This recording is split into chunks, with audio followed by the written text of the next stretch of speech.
Avec moi en studio, Éric, je te présente tout de suite notre coach de vie qui vient comme ça. Bonjour Joanne. À chaque lundi, Joanne Martineau, Éric Dufresne. Ça fait plaisir. Alors voilà, et le sujet ce matin, bonjour Joanne. Bonjour, ça va bien? Ça va très bien. Sujet, on va parler de critique. Ben oui, parce que je veux pas qu'elle soit absente dans notre société, la critique, parce qu'elle nous amène à passer à autre chose, à évoluer.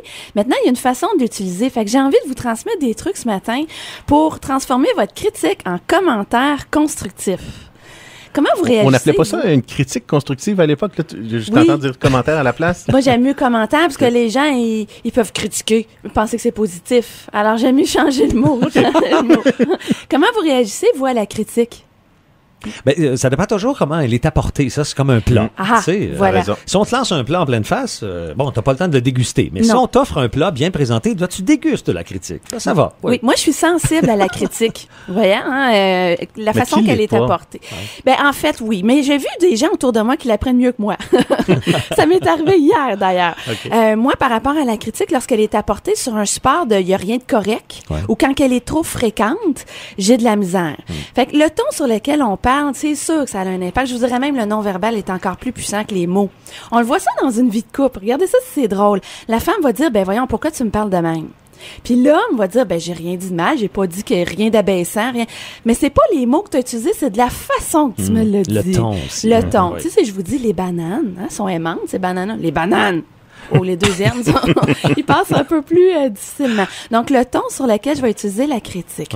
Une autre chose qui est bien importante, c'est de pas l'utiliser fréquemment. Quand il y a plus de critiques que de commentaires positifs, de wow puis de reconnaissance, ça l'enlève le goût aux gens autour d'y mettre du sien puis de vouloir s'améliorer puis de s'investir. Ça peut même décourager et ça peut même fâcher. C'est nuisible dans nos relations. Alors, comment on la formule? Alors, un petit truc. 1, surveiller notre ton. 2, toujours commencer par un commentaire positif suivi de ce qui est amélioré. C'est ça.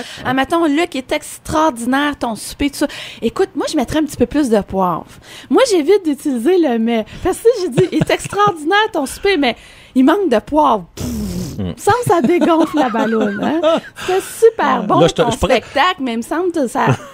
Ton premier gag n'était pas bon. Ton premier gag. Ou un enfant, c'est très bien quand tu fais ça, Gabrielle ou Florence, mais bon, j'aimerais ça que tu fasses ça comme ça, puis tu termines aussi avec quelque chose de positif. Tout le temps avec quelque chose. Moi, non, je fais pas le truc sandwich. Moi, c'est trop compliqué. On en a 4 dans la maison.